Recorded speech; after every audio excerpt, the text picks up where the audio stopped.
My journey over the years has taken me with enormous synchronicity into places and into information and to people that have shown me anyway, and I detail this in great detail in the books, to a point where I can see that this reality that we experience as the world is actually being manipulated from beyond the realms that we can see.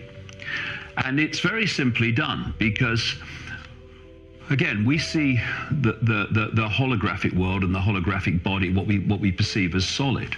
But that is a projection from energetic fields, and one level of these energetic fields is known as the auric field. The auric field around the body, it's an electromagnetic field. And that the information in that field is dictating the nature of the hologram.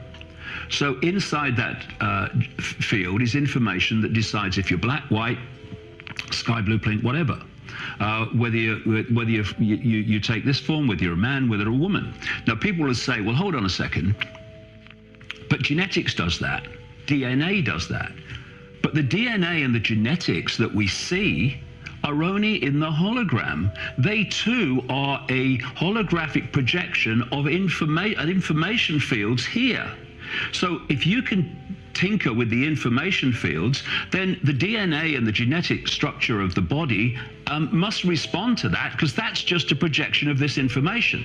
This is where it's going on. This is what we see. So if you like, this is the projector at the back of the movie theater. That, the holographic world that we see, is the movie hitting the screen. That's why if you try to change things in the world, I mean, imagine you don't like a movie, so you stand on the stage of the theater, you're screaming at the movie, telling it to change. It ain't got to change, it's a done deal. You've got to go back and change the reel. Then you can change the projection. This is exactly the principle I'm talking about. And so whatever affects this information field affects the hologram. And this is where possession takes place. Throughout history, known history, this has been an absolutely common theme of entities possessing humans and taking over their thought processes, their mental and emotional state. And of course, when you get possession of a very extreme kind, like the Exorcism movie type extreme kind, what happens? The person starts to change shape. They start to distort. Why?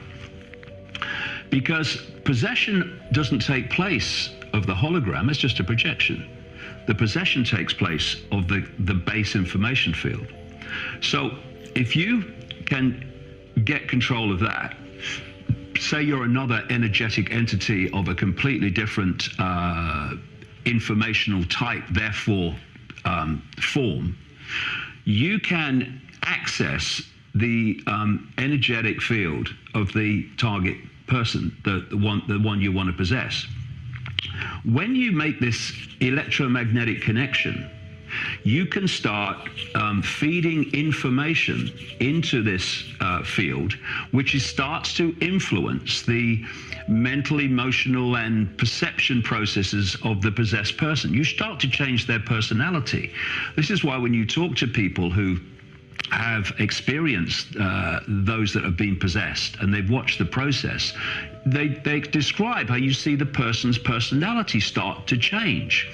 But most possession is of the more subtle type, where you see personality changes. When you get full-blown possession, where the possessing entity information field impacts its information upon the target field, then suddenly it is now starting to impact on the information that is being projected into the hologram. And that's when the hologram starts to change shape. That's when you get shape shifting. Because now, instead of, if you like, the human information field projecting as the human hologram, now something that's not human is attaching to this field, and that is being projected into the hologram as what the observer perceives as a shapeshift. So if, people have said to me over the years, listen, mate, You can't have a situation where you change shape from a solid form to another solid form. No, you can't. It's impossible. But there are no solid forms, so it's not necessary. If I'm looking at you now, and I'm decoding your human field, then I see you, your human field. If another field starts to impact upon that, I start then to decode that. And suddenly in my observational, from my point of observation, you're changing shape. Your one solid you is changing to another solid you, but there is no solid you.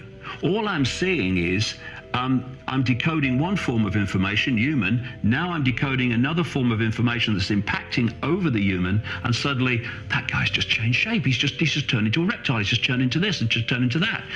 It's all in the mind of the perceiver. And it just so happens that throughout history, the constant theme through ancient cultures is of entities taking an energetic form outside of our visual capacity to see them, who are locking in to humans, possessing them, they call them parasites, and influencing the way they think and influencing the way they behave. And these entities have gone under many and various names, but they are all described in basically the same way. And although these entities are in their base state just energy, they can take form by projecting holographic form. And two of the main forms they take are reptilian, when they take form, and the classic grey alien. Now, what is fascinating when you think about that, and you think about all the people who've said they've had these experiences with reptilian entities and alien, grey alien entities and all that stuff, is that in 1945, a sealed glass jar was found at a place called Nag Hammadi on the Nile, about 77 miles from Luxor in Egypt.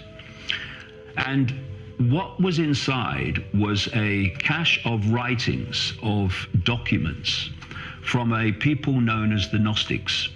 Now, Gnostic thinkers who had the Gnostic way of seeing the world has popped up many times through history. And certainly since the creation of the Roman Catholic Church, or the Roman Church as it was before, whenever they popped up, the Roman Church has wanted to destroy them mercilessly.